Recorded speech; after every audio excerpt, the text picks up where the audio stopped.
Bonjour mesdames et messieurs, bienvenue chez Agora, ici Télévision.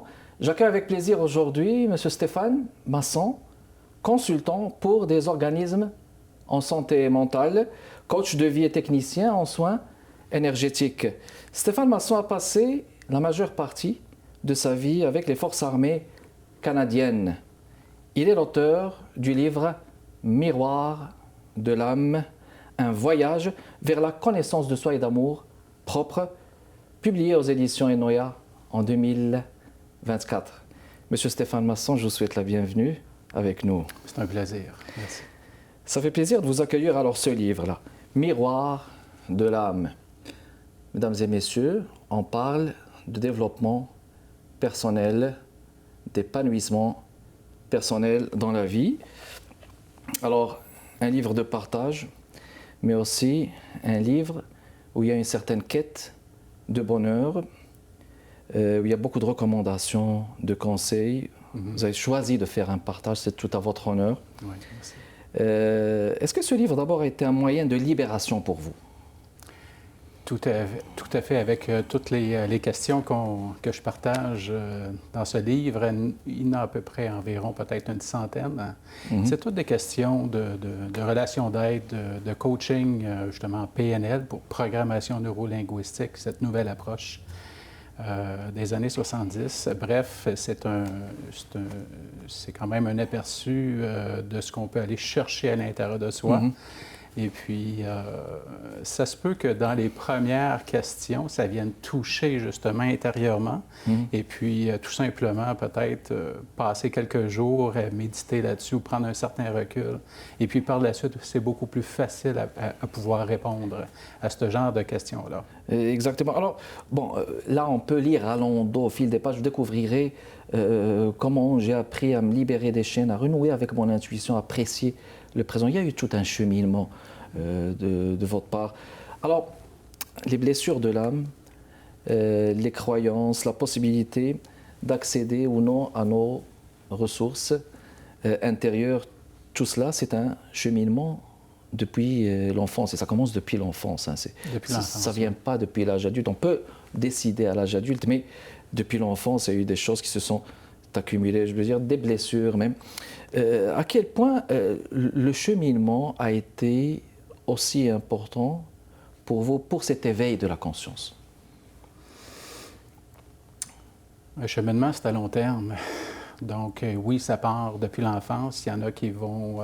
ça va partir justement à l'âge de 20 ans, à 30 ans. J'ai des jeunes qui viennent me voir 18, 19, 20 ans et je les remercie pour eux parce que moi, ce cheminement-là, je l'ai commencé vers l'âge de 30 ans. Ça ne veut pas dire que je ne me posais pas de questions dès l'âge de 12, 13 ans. Pourquoi? Mon père, ma mère étaient d'une telle façon, ou ben non, pourquoi je suis d'une telle façon, etc. Si on se pose des questions, mais au fur et à mesure que là, ces questions-là deviennent un petit peu plus importantes à l'intérieur de soi. Ouais. Oui, ça devient capital et important quand vous dites. Puis cet appel de la conscience, avec ça, il y a un dialogue entre le conscient et l'inconscient. Là, remarquez, mesdames et messieurs, on rentre dans des questions un peu techniques, mais c'est toujours un dialogue qui n'est pas toujours apaisé et apaisant entre le conscient et l'inconscient, n'est-ce pas? Exactement. Il y a une différence, évidemment, avec le conscient et l'inconscient.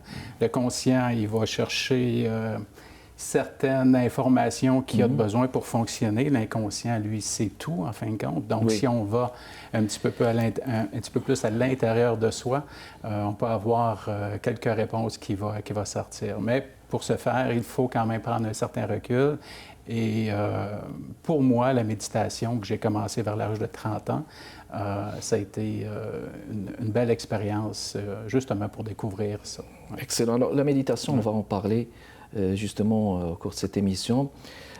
J'aimerais juste comprendre, parce que là, ce que vous décrivez dans le livre, là, c'est non seulement un cheminement, mais c'est justement votre passage à travers certaines blessures, à travers une période de votre vie qui vous a marqué. À quel moment il y a eu cette reconnexion avec vous-même, là? La reconnexion avec soi, là, est-ce qu'elle se déclenche à un moment précis? Ou bien est-ce que c'est nous autres, là, qui la déclenchent de manière peut-être involontaire ou inconsciente. Je citerai peut-être M. Eckhart Tolle, que j'aime beaucoup, j'ai étudié pendant quelques années, mentionne justement que cet éveil de soi, il y en a qui peuvent l'avoir comme ça, facilement, d'un jour ou l'autre, et il y en a d'autres que c'est par justement conscientisation de son être, etc., etc., en se posant des questions, justement. Moi, ça a été plus dans ce sens-là, où je me posais des questions vers l'âge de 30 ans. J'avais vu quelques psychologues pendant quelques années, et puis tout d'un coup, ça a comme... tout d'un coup. Je dirais plus, c'est un cheminement qui est arrivé vers, justement, l'âge de 30 ans, où j'ai reconnu un petit peu ma conscience d'être. Je suis qui sans, en fait, mon identité. Parce qu'on s'identifie à tellement, tellement de choses, de nos rôles au quotidien. Donc, c'est cette identification-là que, ben, je vais aller mettre de côté. Et aussi, évidemment, avec mes enfants, plus tard, en fin de compte, ça aussi, ça a été un certain déclencheur. Oui, exactement. Là, vous évoquez un terme très important, la reconnaissance. Oui. La reconnaissance, ça doit passer par là. Oui, tout à fait. Cette reconnaissance-là, comment je pourrais dire? On peut l'avoir tout au long de notre vie, mais il y a certaines... pour moi, c'est la reconnaissance. Il faut se connaître au départ. Okay? Oui. D'où, justement, la relation d'aide et tout ça, c'est une bonne... Que ce soit avec les ateliers, que ce soit avec... En parler juste avec quelqu'un, avec des amis ciblés quand même, hein, pas avec tout le monde. Donc, d'où cette reconnaissance de soi-là. Et plus qu'on se connaît, et plus que là, il y a certains... il y a quelque chose qui s'installe à l'intérieur de nous et on veut augmenter cette conscience de soi-là, cette conscience d'être qui je suis en fin de compte. Ouais. Excellent. Alors parfait, on va faire une pause, mesdames et messieurs. On parle aujourd'hui d'épanouissement personnel et comme vous voyez, on parle de reconnexion avec soi-même.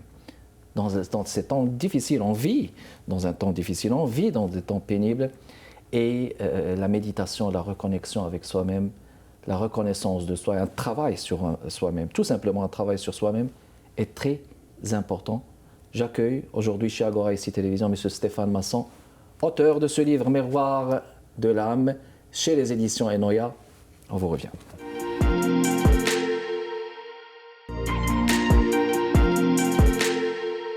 De retour avec vous, mesdames et messieurs, chez Agora ici Télévision Montréal, Québec, Canada. On parle épanouissement personnel. Stéphane Masson, auteur du livre Miroir de l'âme, est mon invité aujourd'hui. Alors, c'est une discussion intéressante. Dans ce livre, vous parlez justement de cette libération des chaînes du passé, de rejouer avec l'intuition, de cultiver le présent. C'est très intéressant tout ça, mais il semble qu'avant tout, il y a eu cette reconnaissance des erreurs du passé, ce qui est mentionné. Mais j'ose présumer qu'on parle souvent du passé, M. Masson. Pour tous les adultes, on parle du passé, l'enfance, mais j'ai comme l'impression qu'on parle moins de l'avenir. Est-ce que je me trompe? Le passé, pour moi, il est présent dans nos vies. Ça, c'est une chose. Mais qu'est-ce qu'on en fait avec? Okay. Il y a des choses qui passent sur le net, justement, qui parlent de si vous avez tel passé, en fait, ça vous forge pour le moment présent, pour l'avenir. Qu'est-ce qu'on en fait avec ce passé-là? Donc, pour ma part, puis ça, c'est vraiment pour moi. J'ai un peu décortiqué ce passé-là dans mon livre. Je l'ai analysé, je l'ai... bon, bref... il y a beaucoup de choses qui s'est passées. Oui, la conscientisation d'expérience. Exactement, oui. Vivre en pleine conscience, tout cela. Oui, tout à fait. Vivre en pleine conscience, c'est vraiment important de... C'est être honnête, en fin de compte, envers soi-même. Oui. Oui, on peut être honnête envers les gens qui nous entourent, mais en premier lieu, c'est d'être honnête vraiment envers soi. De quelque milieu que vous soyez. Être honnête envers soi, c'est s'avouer nos capacités, même nos faiblesses. Nos faiblesses et nos forces, oui. Nos forces, etc. Donc, avec cette pensée-là, pourquoi pas vraiment comme l'intégrer à l'intérieur de soi. L'intérioriser. L'intérioriser, justement. Puis, avec le pardon, et en fin de compte, c'est pas de pardonner aux gens qui nous entourent, c'est se pardonner soi-même, peut-être d'en vouloir à ce passé-là, et pas nécessairement aux gens, mais d'en vouloir juste à un passé qu'on a vécu. Hein. Oui, oui, exactement. Alors là, je reviens encore sur ça, se pardonner à soi-même. Beaucoup de gens négligent cela. Beaucoup de gens négligent cela. Le pardon, c'est un geste d'affection envers soi-même, aussi faut-il dire. Puis j'entends par l'honnêteté aussi, que vous venez de relater justement, c'est d'être authentique quelque part. C'est de l'authenticité, c'est d'être sincère avec soi-même et avec les autres. Puis vous avez évoqué dans ces chapitres des besoins spécifiques très intéressants. Des besoins spécifiques pour chacun. Il y a 8 besoins. Oui, les besoins de base pour l'enfance. Oui. Avant de continuer avec ça, juste dire que le mot pardon, il y a des fois qu'on croit que le mot pardon, il y a la culpabilité qui vient avec, il y a la honte, il y a beaucoup de choses qui est relié à ce mot-là. Et pourtant, énergétiquement parlant, ce mot-là, il n'est fait qu'amour. Donc, je vais continuer avec les 8 besoins de base. Oui, je vous en prie, je vous en prie. C'était quand même important de le dire. Oui, bien sûr, bien sûr. Je le vois souvent, ce pardon-là, que c'est difficile pour la personne. Et au départ, c'est de voir ce mot-là non plus comme un mot, justement, tellement difficile à faire, à intégrer, mais juste le mot pardon, je le redis, c'est un mot qui reflète l'amour. De toute façon. Exactement, exact. Pour les 8 besoins de base, oui, c'est quelque chose que c'est pas tout le monde. On n'est pas, je veux dire, comme parents ou on l'apprend, comme on dit en bon québécois, on l'apprend sur le tas, justement, à être parent. Donc, c'est un peu... je voulais décortiquer un peu les besoins de base, comme le sentiment d'importance. Exactement. Ça, c'en est quand même un bon, le sentiment de sécurité, etc. Et puis, c'est simplement... Peut-être, si on lit quelques lignes de ces sentiments-là, de ces besoins-là, on donne à l'enfant qu'est-ce qu'il a de besoin pour simplement évoluer dans son futur et de bien l'encadrer, justement, dans ce sens-là. Donc. Tout à fait. Puis remarquez, je suis en train là de feuilleter. Oui, besoin d'être gratifié, besoin de satisfaction, besoin de sécurité. D'être connecté avec les autres, là, d'être admiré. Oui, quand mon jeune était enfant, moi, j'ai une blessure d'injustice qu'on appelle la blessure d'injustice, le masque de la rigidité, parmi les 5 blessures de l'âme. Je l'avais à 100 %. Et puis moi, mon enfant qui se blesse un petit peu, il tombe, ou relève-toi, tu sais, ou non, il se blesse, il se coupe un petit peu. C'est juste une petite coupure. Mais juste le fait de dédramatiser la chose, c'est correct en tant que tel, OK? Mais d'un autre côté, est-ce que j'écoute mon garçon dans ses besoins, en fin de compte? OK? Donc, moi, je les Parce qu'il les exprime. Exactement, il les exprime. Plus tard, je me suis rendu compte que c'est un enfant qui est devenu avec ça comme insensible avec son frère ou... qu'est-ce qui peut lui arriver en fin de compte? Là. Oui, exactement. Puis, justement, en relation avec ces besoins, c'est justement parce qu'on revendique quelque part un équilibre, n'est-ce pas? Exactement. Qu'il y ait un équilibre. Le juste équilibre. Pour qu'il y ait un juste équilibre, justement. Et puis, par cet équilibre, on peut l'avoir par la méditation. Vous avez réservé un beau chapitre, l'importance de la méditation dans la vie en général. Tout à fait.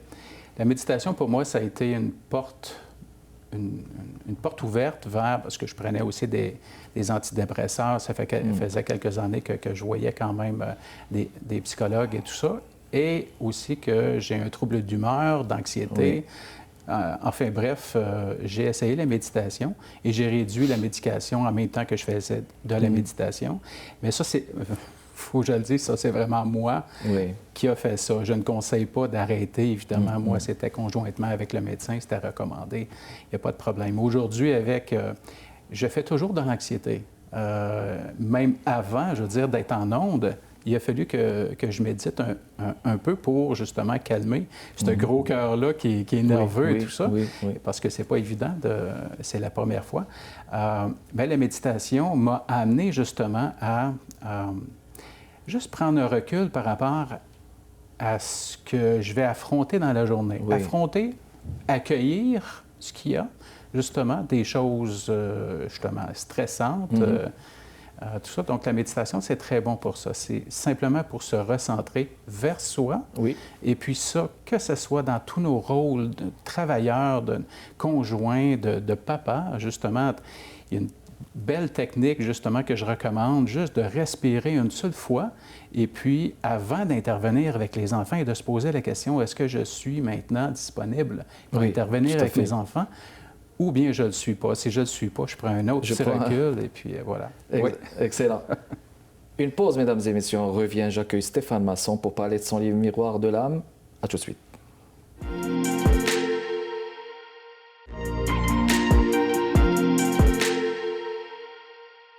De retour avec vous, mesdames et messieurs, chez Agora, ici Télévision, Kamal Benkiran avec vous.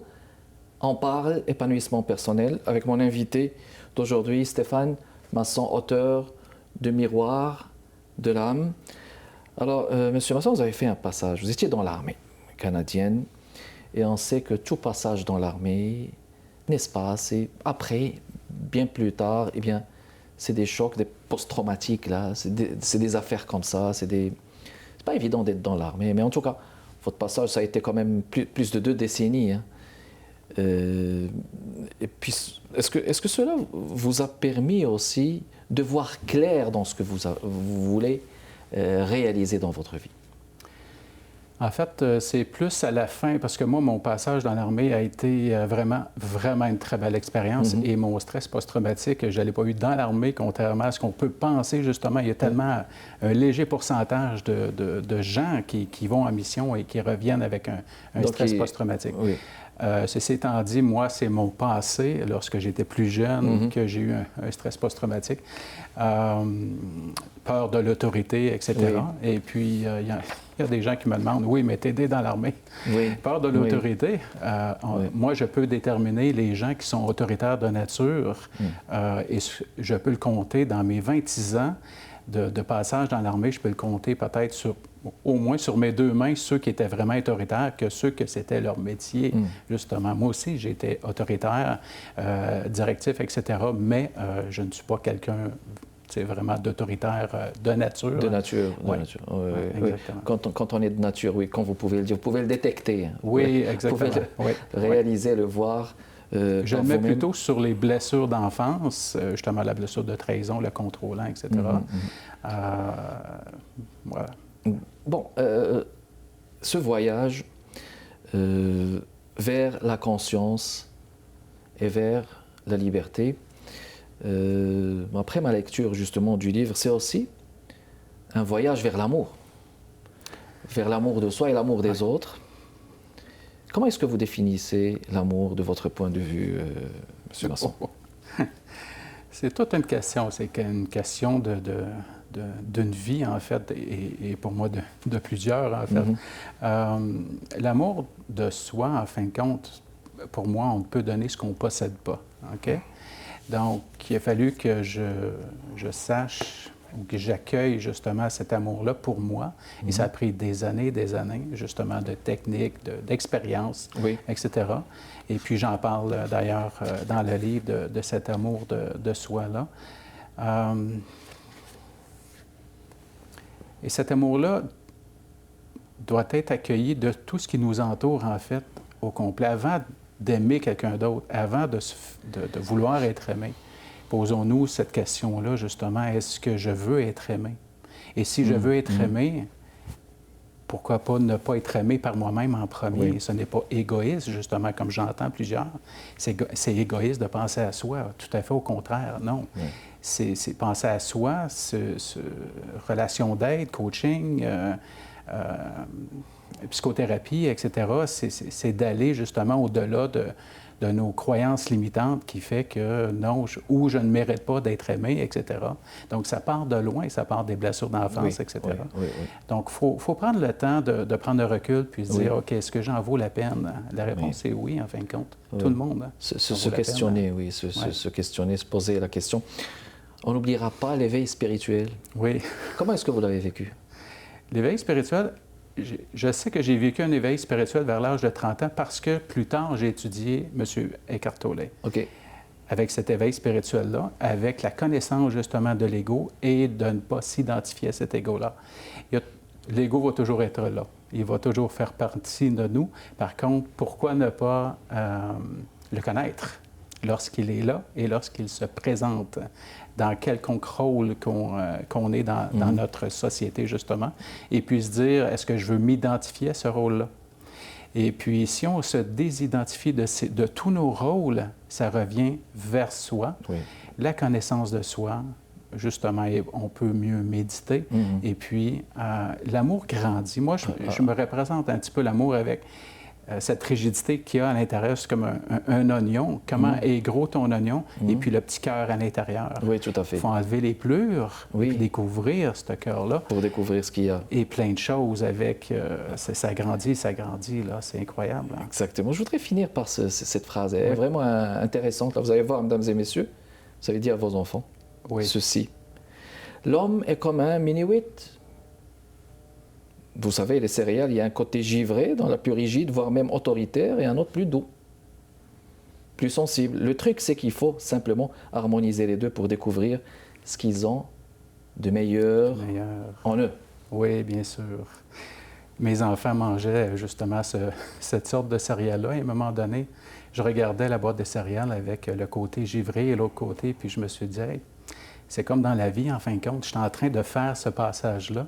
Et j'ai les deux côtés, mais pourquoi ne pas aimer ces deux côtés-là? Parce que tout est bon, en fin de compte. En fin de compte, que ce soit de l'intérieur ou de l'extérieur. Il faut lire ce livre, mesdames et messieurs. Miroir de l'âme de Stéphane Masson. Est-ce qu'il est dans les librairies ou ça s'en vient? Dans quelques jours. Dans quelques jours, ça s'en vient. Puis les gens qui aimeraient l'avoir Il est en pré-vente avec mon courriel, évidemment. Me rejoindre smasson3253gmail.com. Donc, merci beaucoup, M. Masson, d'avoir répondu à notre invitation. Auteur de Miroir de l'âme, publié chez Noya 2024. Mesdames et messieurs, Kamal Benkiran avec vous chez Agora, ici, télévision. Je vous fixe rendez-vous jeudi prochain à 15h30. Restez avec nous. Au revoir.